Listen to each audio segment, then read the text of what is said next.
Ladies and gentlemen, welcome very much to the Freedom for Future Generations panel. My name is Magnus Gunnarsson. I come from Iceland. I run a think tank called the Center for Social and Economic Research. Just to start us off with, I'm going to introduce our panelists for today. We have Haakon Teig, editor of Foniks magazine and vice chair of Foniks from Norway. Over here, my right side. All the way right side. Then we have Arvid Hallén, program director at OIKOS from Norway? Sweden. Sorry. Close enough. We're all neighbors over here. I'm hoping I'm saying this correctly. Maria Cholewińska for the Promyk Institute from Poland. And then we have Tamar Tarsaidze from Students for Liberty from Georgia. Welcome. Thank you. To all the panelists. Are the mics working? I think they are. Hello. Yep. Yes, sir. So we're going to have the conversation very open for everybody over here. So if anybody has any questions for the panelists, just please feel free to just put up your hand and I'll point you out, okay? So to start us off with, we're going to go through the description of the panel because these questions that are in the description of the panel kind of put together what we're here all about talking about. So we're going to start with why should the next generation believe in freedom? And I'll start with Haakon. Thank you. This thing is working. Brilliant. So the reason why people should believe in freedom of the next generation is the why question. Why? The why of your life, indeed. What are you going to do? For young people, you need to find some course in life, and for conservatives like myself, that is a course informed by your ancestors, those who built the country, and so on. You need to take up the mantle that they have left you. You need to discover virtue as well. And immerse yourself in your culture, the literature of your country, and so on. So that is the why.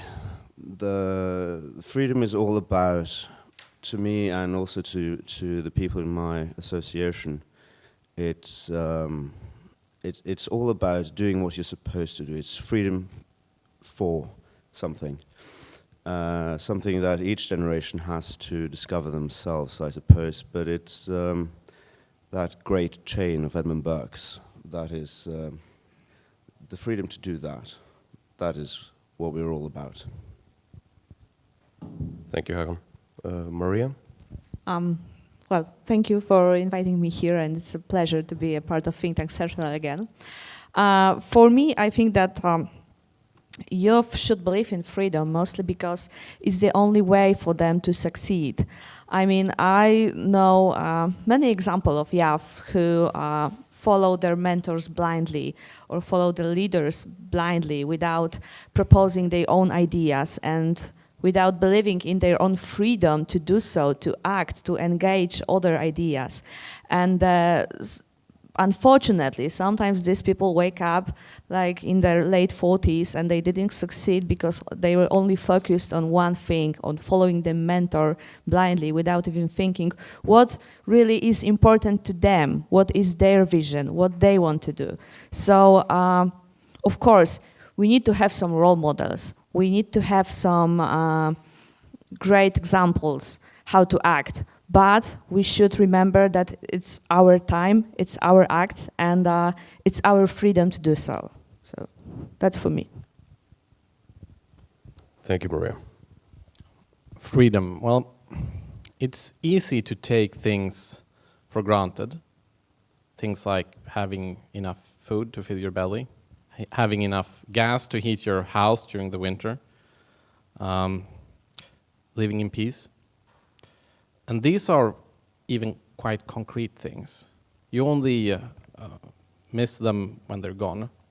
Freedom is even worse to talk about in this way. It's even harder to think about because it's such an abstract concept. what is it really? Is it being able to do whatever you feel like, whenever you want to? Well, maybe not, but to me, freedom is mostly about dignity, in a way. When you live in an unfree country, you certainly notice it, just like you notice that you're cold in winter, or that you're hungry when you don't have enough food. But it's hard to imagine for someone who has not really experienced it. And of course, if you take it for granted, you won't know it until you've lost it. And in this way, some of the things we're experiencing now, last panel was about wokeism, this is in a way something which hurts young people, and they experience a certain loss of freedom. In a way, this is healthy, because it's the only way they start thinking about fighting for freedom, because they're not taking it for granted any longer. So maybe it will make them stronger in the long term. We'll see. Okay, thank you for having me. First of all, I will start with a short example. We ran at Students for Liberty one project where we asked hundreds of students why liberty, and the answer we got from students was not mostly like doing whatever you want, but all students in next generation associated freedom with happiness. And that's why I believe next generation should believe in freedom, because they think freedom is the only way for them to have happy and full lives, and without freedom they can't see to succeed in these lives and have happy and lives they want. Thank you, Tamar. Maria? I think that what Arvid said earlier about fighting for freedom is like super important, and that at the beginning of journey for youngsters, like at the beginning of their careers, and this is the time when they like grow and they create, they learning what they want to do in the future. And we had great example of it in Poland when the war at Ukraine started, and Poland has to take like about 2 million of Ukrainian refugees in just like month, 2 months. It's like plenty of people, and it was really lovely to see all these young generations, representatives of non-governmental organizations, students, even younger students from schools or high schools. And they even didn't need like, orders, or they didn't need any special leader. They just saw what is happening, and they were ready to help. It was the young people who were at the first line of helping the Ukrainians. They were the people who distributed food, distributed clothes, amenities, and so on. And they didn't need anyone to tell them what to do. They just organized themselves. And it was like beautiful example of believing in freedom, because they saw what is happening and they were immediately ready to act. Thank you, Maria. I would like to piggyback on something that Arvid said about energy, for example. We all know that difficult economic situations tend to force people, especially young people, and the people who feel it the most, into, should I say, extremist political opinions, either on the right or on the left, to solve their problems, because they believe in they get the sense that the leader that comes with all the solutions is the leader that they should follow. All of you, do you feel any change in, might I say, discourse in young people with this current energy crisis? Do you feel that people seek easy solutions? For example, what from my side, what the socialists are going with, they have all the solutions. The problem is how they're going to pay for it. Haakon?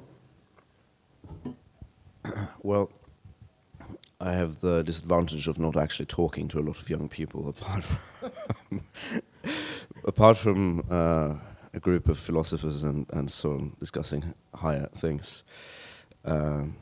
So I'm not necessarily the person to ask on that, but in the general discussion in Norway, there's definitely a change, without a doubt. Certainly in regards to the green agenda and so on, where you didn't have before, when people made the argument, of course, that that you have to be green, you have to support this cause, you have to be completely in agreement. Then the energy crisis happened, and people are now actually freezing in their beds in Norway, which is remarkable considering how energy-rich Norway is. It's a lot to do with the European Union. Let's not discuss that any further. But now, at least, because the energy crisis has such a huge consequence for people, there is at least the possibility to make the contrary view known, and it's always been there, this opposition to the green agenda, but now it's at least possible to make in public. Thank you. Maria?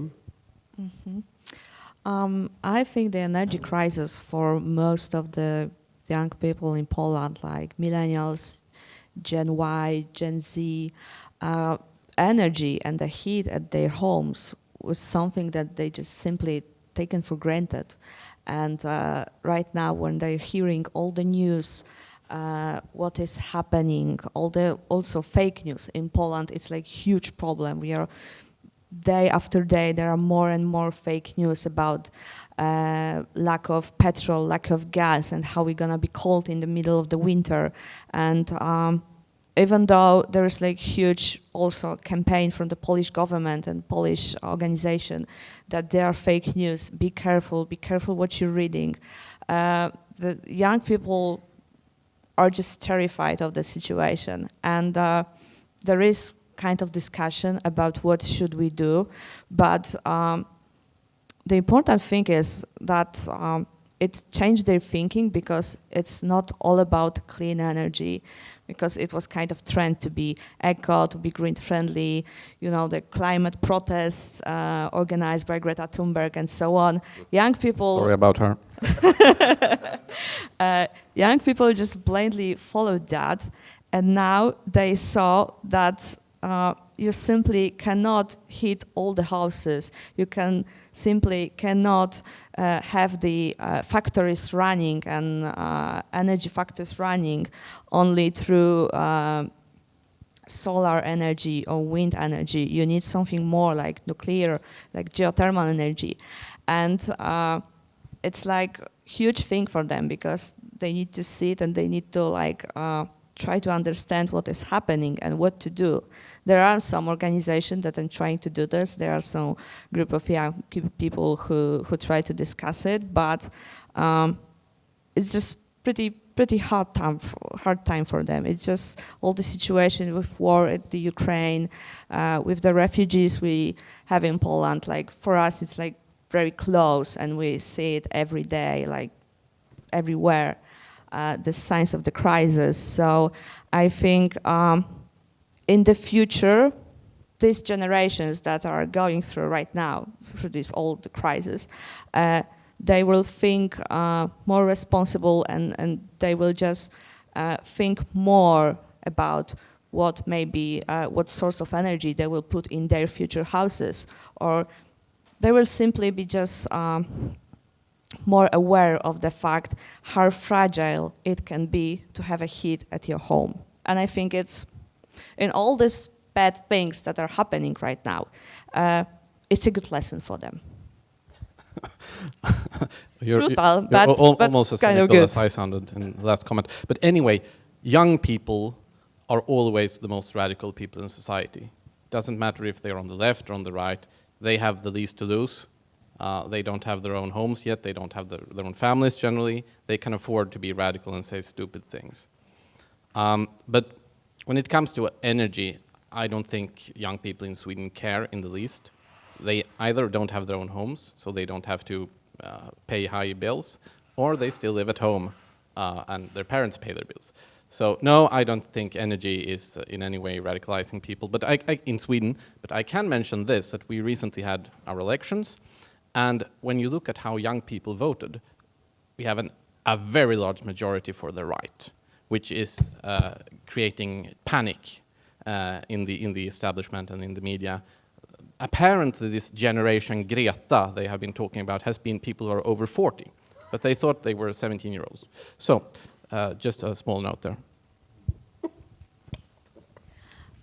Yeah, I strongly believe currently youth is struggling the most, but there's still like a main, I think, part of society supporting, for example, Ukraine right now, because I believe they understand that freedom doesn't come without fighting for it. That's why, like in Georgia, for example, the lives of youth has changed a lot within this year, but they still like are main people opposing everything and fighting for freedom right now. Yeah, may I just continue on the line of radicalism among young people and students that Arvid spoke about. I think that's good in a way. For our movement in particular, we need to capitalize on that. When I went to the castle town on top of the old town earlier, I read on the sign something I already knew, but it's good to read again. The flag of Estonia, the national flag of Estonia, is actually a student flag of the Estonian Student Association that they adopted as the national flag. That shows how students make an impact in the national life of a country. In Norway, we had a drinking song, Norges Skål, which was our national anthem for a while. It was a student song. It was, and that is composed by a member of a literary student club in Copenhagen, and they laid the groundwork for, in the 1770s, and they laid the groundwork for Norwegian independence in 1814, and subsequent liberation from Sweden in 1905. So there's a lot of power then in student and young people, student associations and young people, which we need to embrace. And a certain bit of radicalism doesn't, it's good. Let's use it wisely.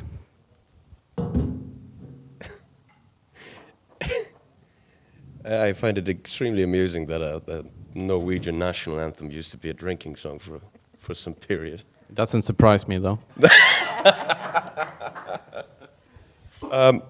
I'd like to turn the conversation over to freedom amongst future generations right now. Do you sense that this battle of ideas that all of us are currently working on, and probably everybody in the audience as well, are we winning this battle? Are we progressing? Are we losing? What is your opinion from your backgrounds and from your countries? I have some very interesting example. Probably a few of you heard about it, and we are not in Poland, so I can tell you this story without pissing anybody off. Sorry, guys. Some of the representatives of youth organization of Law and Justice Party, like 2 years ago, proposed a very simple project of the new law. The work name of its project was 5 for Animals, and it just had this few simple rules that for young people were simply like humanitarian and obvious even. It was about the banish keeping animals in a bad condition, like in circus, like keeping your dog on a chain in a like freezing temperature or very hot temperature outside, because like in Poland still many people in villages just do this, like the dog has like 1 meter of chain and it is all its life. And also to forbid having the small animals that you doing fur of, they wanted to forbid it as well. This was just 5 simple rules, and it was fantastic to see that from left to right, everyone, the media, some famous people, every non-governmental organization mostly, they said it's great, let's support it, it's a great idea. Moreover, one leader of the party, very important leader of the party, Mr. Jarosław Kaczyński, also supported the project. He was the first member of parliament to sign under this project. And so it became kind of big deal.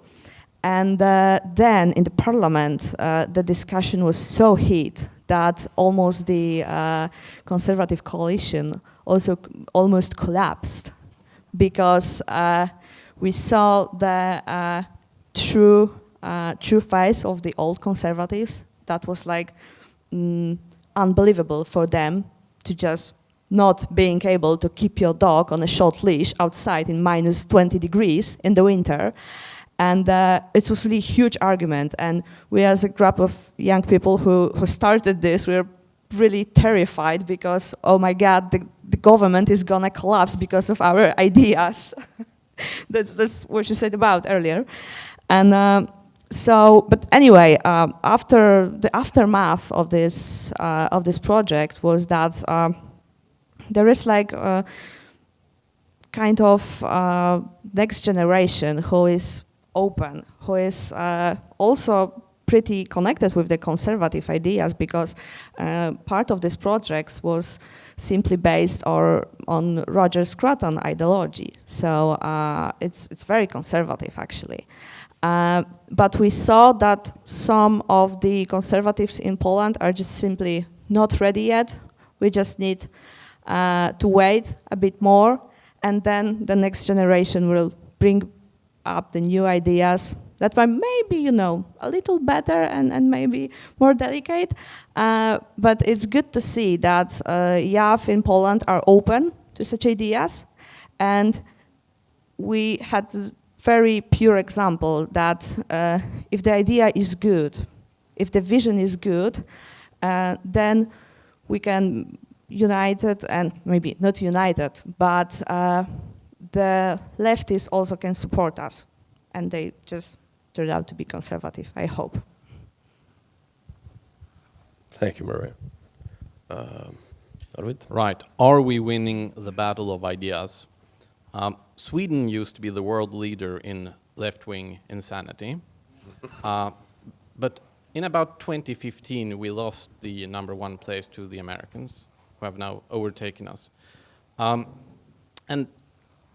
So surprisingly enough, we are winning the battle of ideas in Sweden. The right is winning. But this is not because the right has done such a great job at presenting these ideas and educating people and debating people and so on.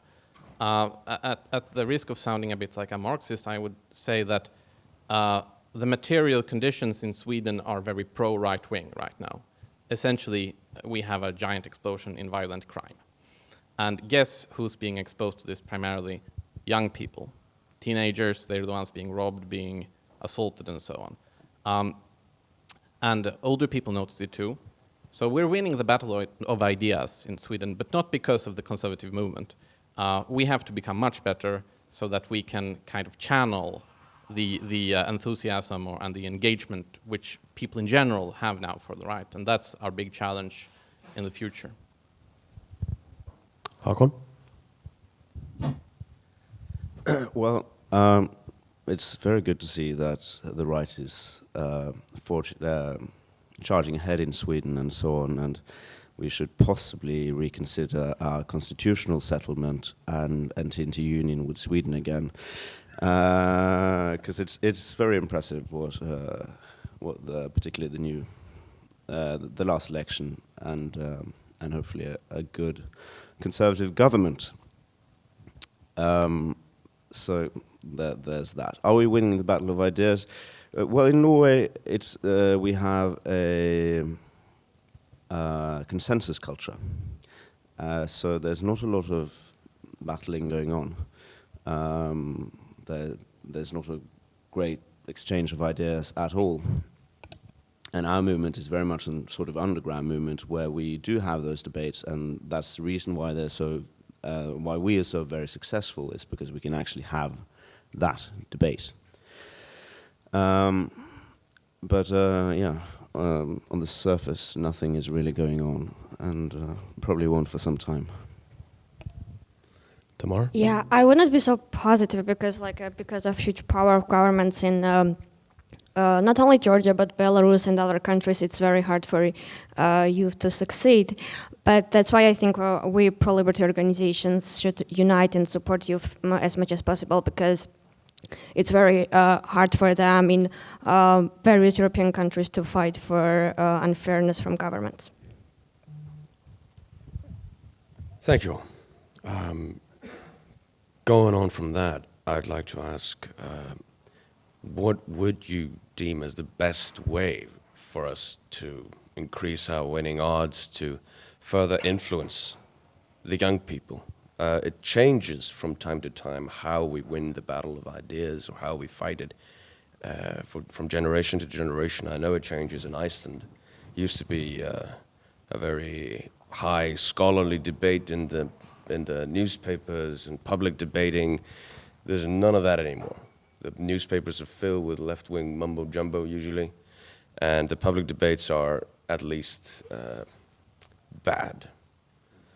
So what's the battle strategy to win? Haakon?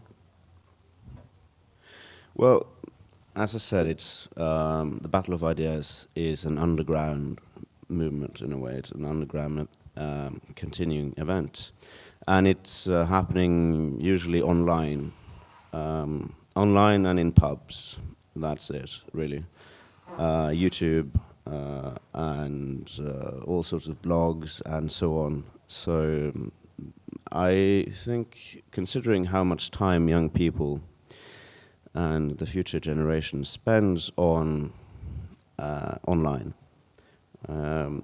I wouldn't want to change that strategy of the right of actually engaging with people there, but also in pubs. Right. I mean, times change, and sometimes there will be a momentum for the right, sometimes there will be a momentum for the left. This changes. But what I think is important is that, well, I guess Mao Zedong, he put it like this. Like, when people expect there to be a big wind coming, some people build shelters, others build windmills. And I think this is what the freedom movement, the conservative movement should have. We should be ready with our institutional infrastructure, with think tanks, with training programs for young people, with student leagues, with connections into the media, so we can get young people in there as interns, so that when the wind comes, we are ready to exploit it. I think that's the best thing we can do.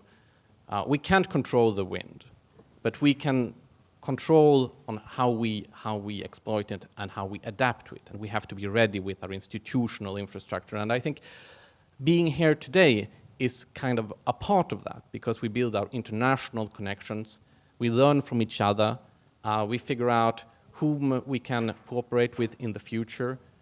Can we get young people from our different countries, sending them to each other as interns, and see what they can learn from their experiences in other countries, and so on. Building infrastructure, I think that's what it's about. Yeah, that's true. May I add to Arvid's comment?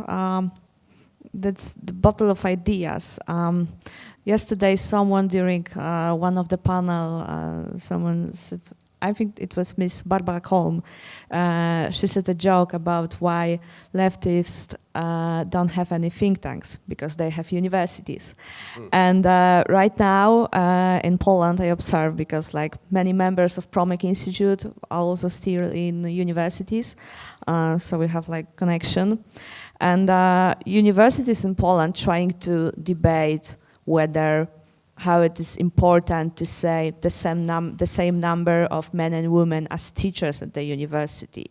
There is plenty of debates how important it is for gay people to have equal rights at the universities.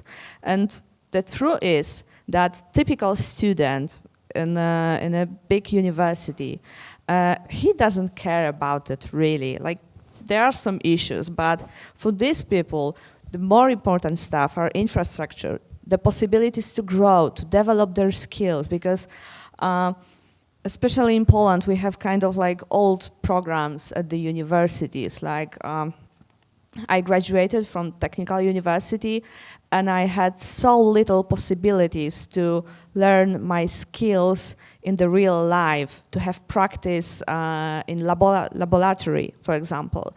And the young people want that, and not necessarily the debate about equal rights for gay people or whatever. So giving them possibilities, giving them opportunities to learn, to grow, being equal, of course, but maybe equal to the level of the University of the West or in the United Kingdom, in the USA. That's what's important for young people at the universities in Poland, and we should give them the possibilities, like you said. We should focus on the good infrastructure. Yeah, I agree with Maria. Another example, I would say that youth, for example, in Georgia doesn't much go to elections because they don't believe in changes. And I think reason for that also is that we sometimes make them feel they are not important.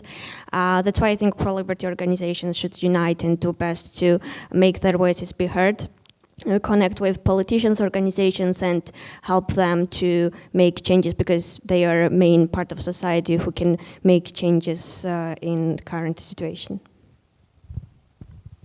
Thank you all.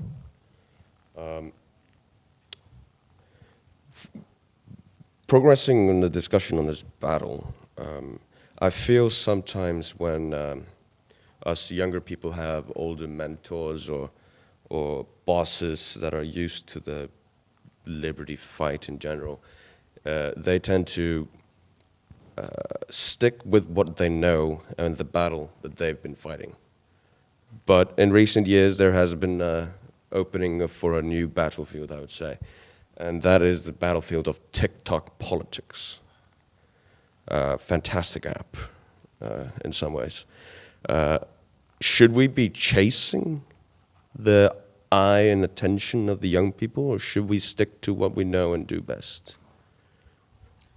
I guess this is a rhetorical question. I mean, if we want to influence young people, we have to be where the young people are.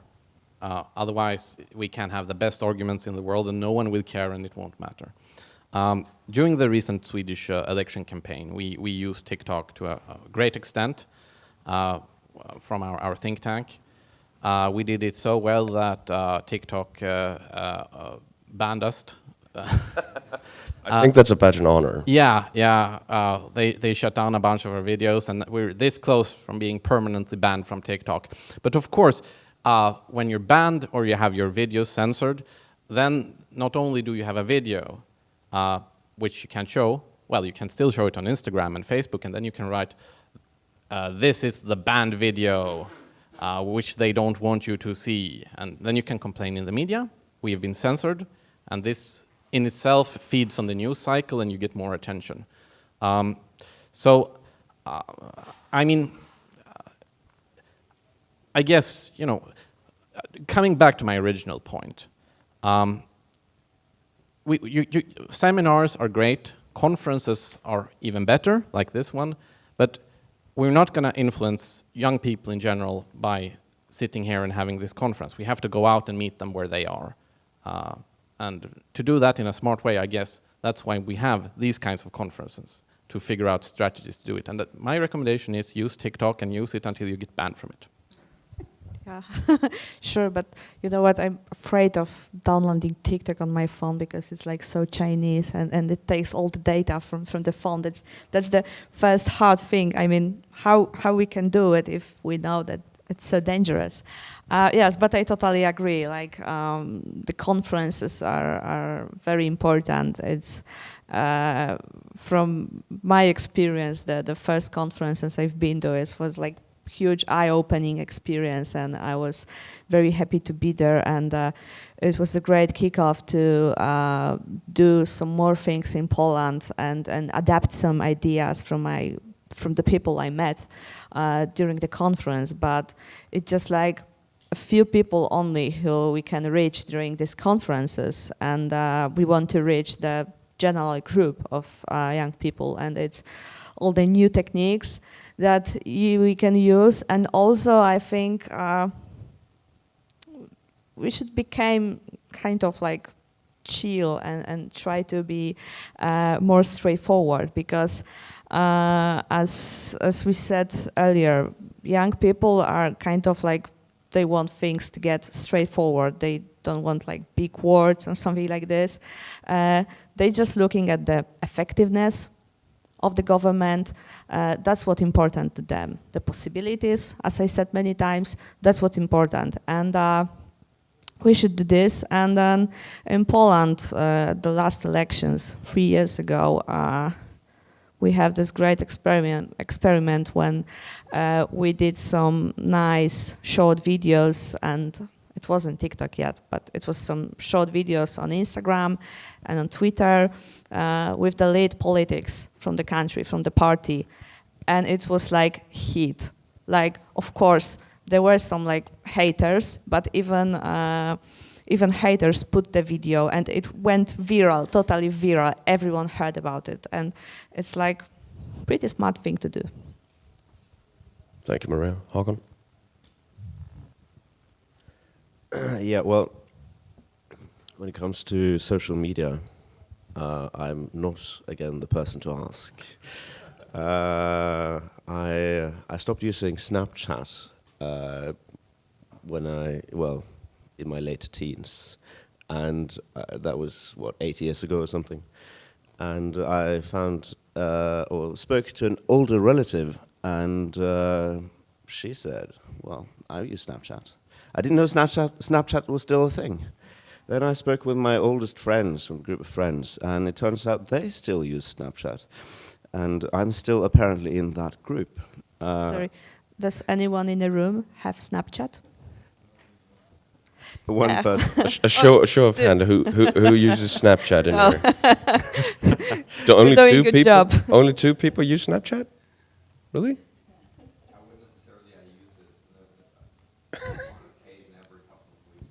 Yeah. Wow. So, yeah, there's another thing that we need to be aware of at events like these, is that we use different social media in different countries. In Norway, the public debate is on Facebook. That's where you post long essays and so on. That's on Facebook. In other countries, they don't use Messenger particularly. They use WhatsApp, or some use Telegram. People use different apps. And I stick with my choice, and I'm not going to return to Snapchat, because that's not what grown people do. And I pretend to be a grown person. But I don't remember who mentioned mentors, but I think it was Arvid. But there's another point, which is that in Norway, the conservative movement is so small that we don't actually have any mentors, or we have 1 or 2 or 3 who are intellectual mentors who can function as such. But in Norway, we have to build our conservative movement more or less from scratch. And that's a great challenge, of course, which is one of the many reasons why it's great to come to events like this, where you have older conservatives and people who have been thinking for some time, and learn from them as well. And I have to say, in Sweden, they snatched up, in the think tank OIKOS, they snatched up Asle Toje, the only really intelligent conservative in Norway, and stole the one we had. That was very rude. Arvid. It's vengeance for leaving the Union 100 years ago. The fights between the Nordics are very calm and quiet and polite. Tamar? I actually scrolled TikTok like 1 hour ago, so I would say that we should do our best to follow youth as much as possible. Like it's Students for Liberty, when TikTok went viral, we opened TikTok channel, and I think it's the most popular like channel we have right now, because through like 1-minute videos, we cover most important issues regarding liberty, and youth is there. So we're trying to deliver our message to them, and I think we should do our best to follow youth and make us more interesting for them. Again, little survey. Does any of us here, except of Tamar, has TikTok? We're too old for this panel. I use TikTok religiously for dank memes. I mean, we hire young people to do it for us, so.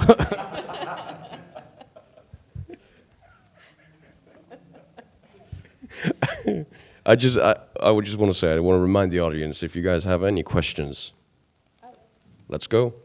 And please stand up, introduce yourself, and point towards who the question is for. Everybody. Everybody. It's not so much a question, but more as a point of reflection. I'm Mitchell Belfer. I'm the president of the Eurogulf Information Center. But I'm a specialist in counterterrorism, radicalization, and insurgency, having spent a lot of time in the Middle East, but also in dealing with European radicalization of Muslim communities inside of Europe and how they've been operating, for example, in terms of not only terrorist networks, but also how they operate in terms of the kind of self-radicalization, in that radicalization doesn't necessarily come from outside, it can also be done within European context. And for that, I have three interconnected, not points, but words that I think could be reflected on. One is social mobilization, two is technology, and three, then you have the radicalization messaging, because I think all the points that you've discussed is super interesting, super important. But I would like a little bit of reflection on social mobilization. When I was young, and I'm still young, but when I was younger than I am now, I knew all my friends. I knew my network. I knew them personally. I sat with them. We went drinking together, coffee together, walking together, whatever. But I knew them. And when there was a time to be politically active, we were politically active together. We knew each other. Now, that's not the case. And in our research on radicalization inside of Europe, we noticed, for example, that radicalization amongst these cyber communities takes place in a certain hour of the day. So it takes place after most of society goes to sleep, and they're creating parallel worlds and parallel realities. So I'm wondering to what extent the youth, in your experiences, are being mobilized, because now you see it is a struggle for hearts and minds. It's more than just that. It's a struggle, an existential struggle for the future of our societies. So I'm wondering, in your experience, to what extent is social mobilization that's working against the fabric of our societies also taking place within those dark corners of the night, when there's nobody looking, when you're bored, when you're lonely, when you're tired? I mean, are you more susceptible for those political, because my world is very small, in fact, but your world is much bigger. So I'm wondering if the same phenomena exists on a bigger scale. That's my big question. Thanks. Who wants to start? Yeah, I can start. When we look at issues such as self-radicalization in Sweden, this has been mostly a problem with right-wing radicals. We've had self-radicalized right-wing terrorist attacks in Sweden. People coming to, often young people who do things like school shootings, except they are right-wing extremists and then they kill themselves. The problems we've had with Islamic terrorism are less about self-radicalization and more of, social mobilization in a social context related to mosques and things like that.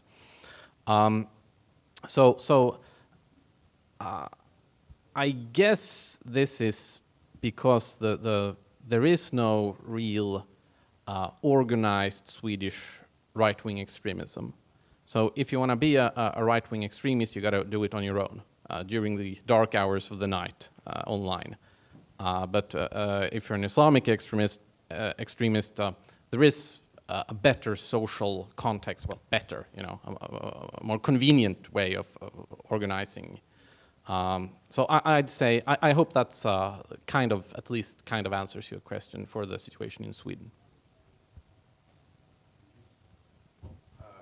Can I answer as well?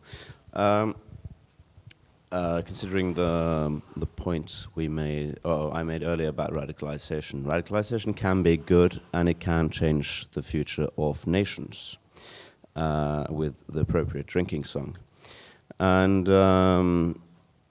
we have on our sort of network, our discussion is also most intense at the dark hours of the night. That's when people want to discuss philosophy and politics and whatever. Should we be worried? Yeah. Yes, indeed. Yes, indeed. People are worried. No, it's the good radicalization. That's sort of making people conservative, making people informed. That happens at those hours, and I suppose in very much the same way.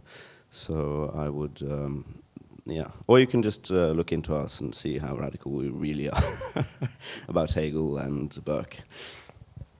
I mean, can I?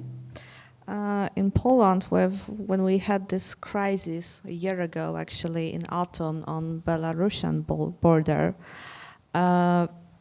it was like, of course, very dangerous for the entire country, and there was this huge discussion whether these refugees that they were sent by Lukashenko regime, whether they should be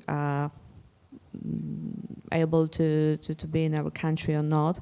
Of course, the leftists at the beginning were screaming the loudest that you should be humanitarian, you should let them be, you should help them. Like even some member of parliaments from the leftist party, they went to the border, which was forbidden at that time, and tried to connect with these people, give them some food, and so on. And after a month or so of this crisis, when the government presented the true picture of these people, that they are really sent by Lukashenko regime, that they often have very good clothes, that they have good iPhones, and so on, that these are not war refugees. People, the course of the discussion dramatically changed, and people got very afraid of all the situations. So I think it was kind of like wake-up call in Poland. Tamar? I don't have much to add, just with that Georgian example, when like 2 years ago there was a protest supporting LGBTQ rights, where like radicals came and they in the end murdered like journalists.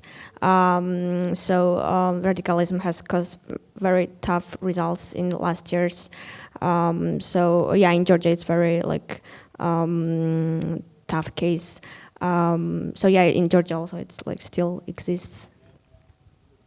Thank you all. I just want to add from the Icelandic perspective, being from the smallest country, one of the smallest countries in Europe at least, when it comes to the after-hours radicalization of people, I feel that the only radicalization we have, for example, we've never had a terrorist attack, we don't have any social problems like that, we don't have any massive violence occurrences like that. The only radicalization that happens is actually conservative. Because the conservatives have beaten so much in the media, they tend to, you know, be inspired by TikTok or chat rooms about the how things should be and family values and stuff like that. The ideas that you can't really, you're not going to go into the classroom and talk about the importance of family values for a market society and how a strong market society is necessary for living conditions, because you'll just get yelled down. I myself have experienced that in an economics class in the university. I got yelled down for criticizing their choice of top economists. But let's go on with the question. Gentlemen, on the 5th row in black shoes. Thank you. I have the feeling I'm losing the battle for freedom on an everyday basis. I'm working in Brussels in EU affairs for Japan. God bless you, sir. I'm working for Japan Tobacco International. New Zealand is currently debating and likely to pass a generational sales ban of tobacco products, meaning anyone born after 2004 will be banned from ever legally buying tobacco products, thereby basically introducing prohibition based on age discrimination. It's an issue that's increasingly gaining track. It's being discussed in other countries as well. I'm interested in your views. Do you see this, could this be a topic that future generations, young generations, could be rallied around. I mean, this kind of curbing of freedoms. Obviously, I'm aware tobacco is not exactly a campaign winner issue, but it's an easy issue. Tobacco is just the pacemaker. Tomorrow it will be fat, sugar, alcohol, whatever other kind of products. This increasing curbing of freedom of choice, of depriving anyone, depriving individuals of taking free choices and taking decisions for themselves. But it's always difficult because people, think maybe it's convenient if I'm not even allowed to it. I don't have to think about it. I don't have to worry about it. How are your views on that? Whether it's possible to rally people around such causes? Thanks.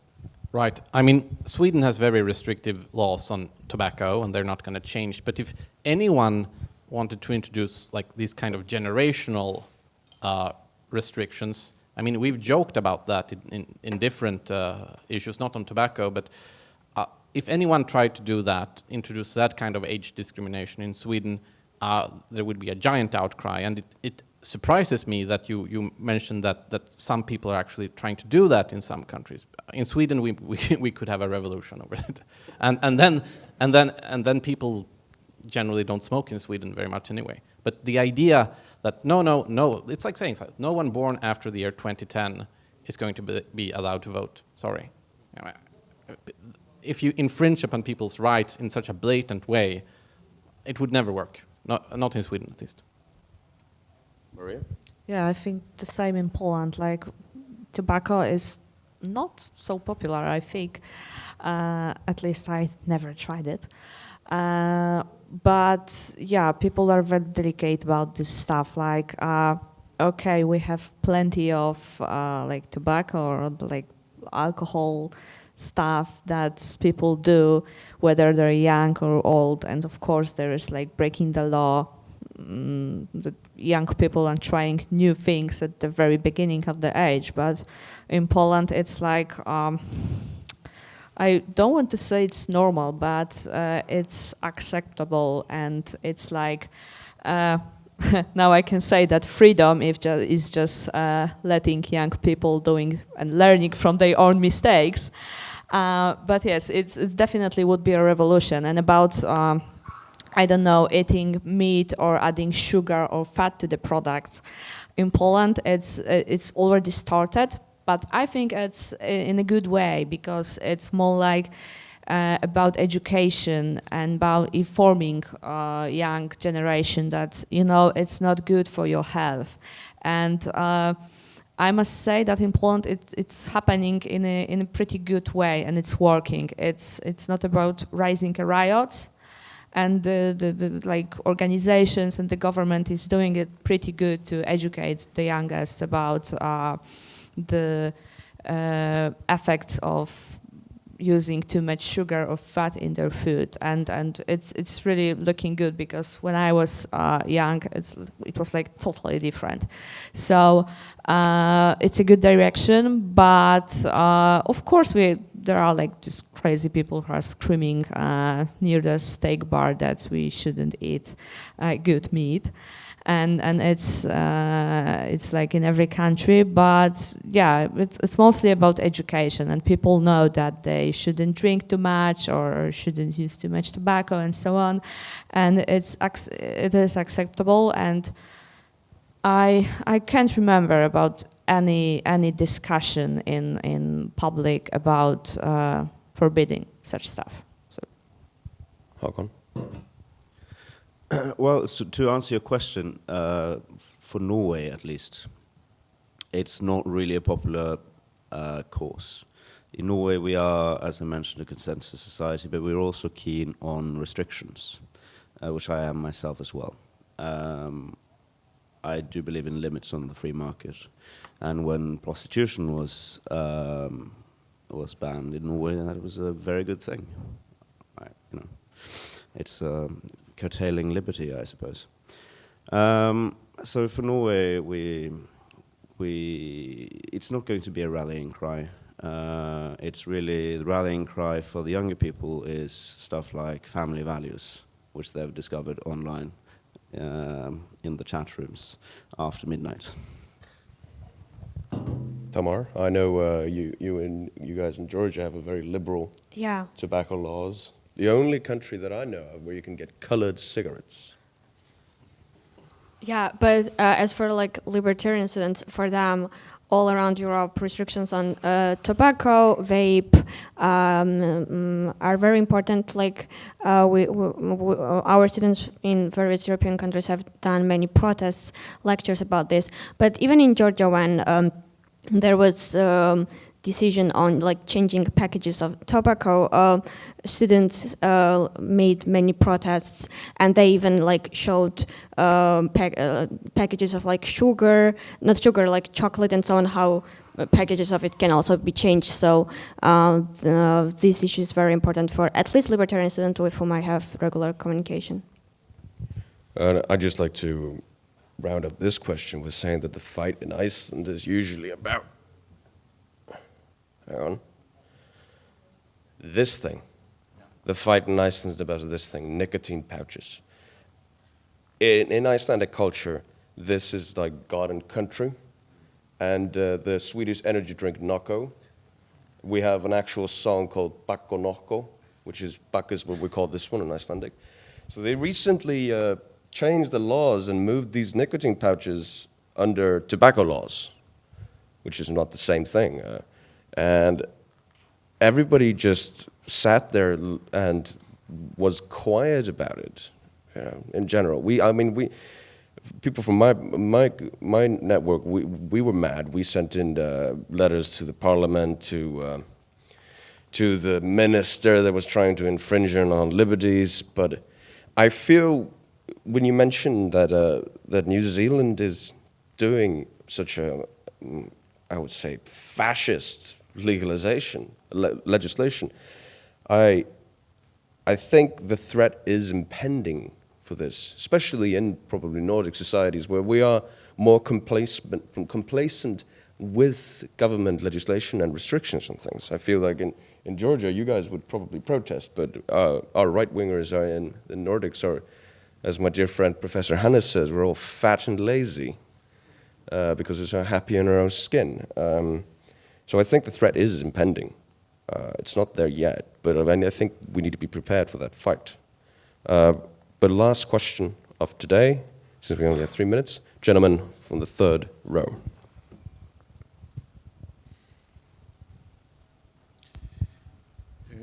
My name is, Arvid from Albania. First, I would like to thank panel for all of the clarifying informations regarding how to attract the youth to the conservatism. But from another hand, I have the very simple questions. We see everywhere, and I'm speaking in my country, a lot of younger persons indeed are attracting completely blindly, as the Polish friends said, the leaders without being aware what offer the left hand. And this is the model, and I would like to say something regarding the French philosopher Alain Finkielkraut. He published a book that is well known in Europe, The Defeated of Mind. And we have to say the truth that in the time being, in the post-modern situations, we are in this philosophy, the defeated of mind. The youngers, they are going where is more free, just to get advertising and not to be focused in the value, in the conservative value, in the heritage, in the value of the family, of the property. I am focused a little bit and in my country. More of them are going to blindly to attack to ex-totalitarian leaders, and this is not going on the way that we are doing. What I have to ask about this, I am completely agree with the Swedish friends that is saying that We have our think tanks, we have our models, we have our mentors, but from another hand, can we use more instruments to attract the young generations with all of the forms? I'm completely agree with what you explained, that we are not like as the new Marxists going everywhere to the class or like the fascists, but from another hand, are we able to attract more with conservative instruments? Thank you.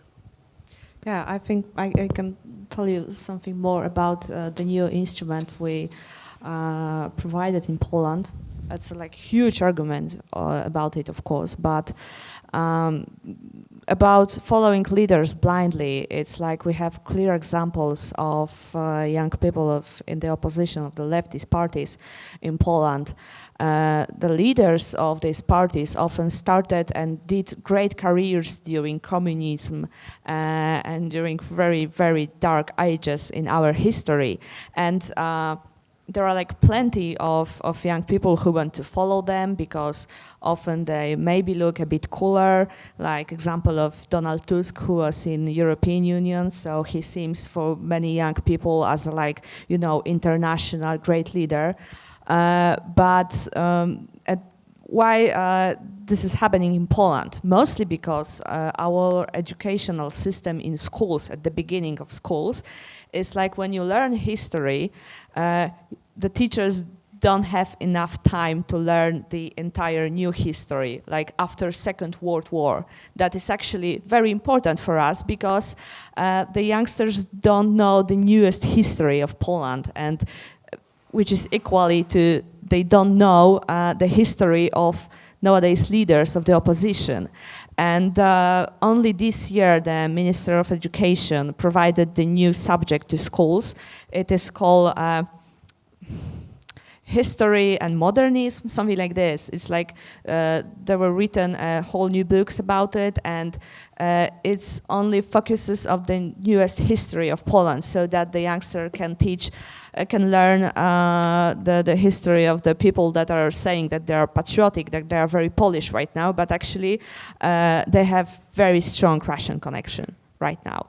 And that's the tool in Poland that is really good right now. Of course, there's like huge argument, of course, about it, because they don't want the young people to learn such things. But it's very important, and I think it's a big step for schools in Poland to do that. Right. This is a super interesting question, and I could talk about it for an hour, but I won't because we don't have much time here. But I think, in general, most people are conservative, ordinary people, on a structural level. They just want to have their jobs and raise their families and not have any big radical changes and so on.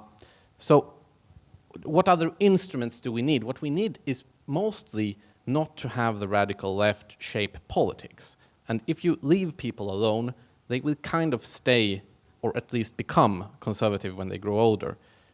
So if we can get the radical left out of school curriculums, if we can get them out of, governments, I think most of the other things will work out on their own. We don't have to kind of influence ordinary people to make them more conservative, because they kind of already are. Haakon, do you have anything to build on that? What Arvid said. I would just add that I think the problem we have right now is that sometimes this pro-liberty movement fails with delivering messages. That's why another leftist part sometimes succeeds more. Even like free market ideas, when they sound so interesting, and sometimes we fail to like explain it. That's why if we like change our messaging a bit, I guess we will succeed more and attract more youth. Well, thank you to all the participants, and thank you to all the panelists. We have to conclude the session right now because we way past the time limit. But yes, thank you everyone.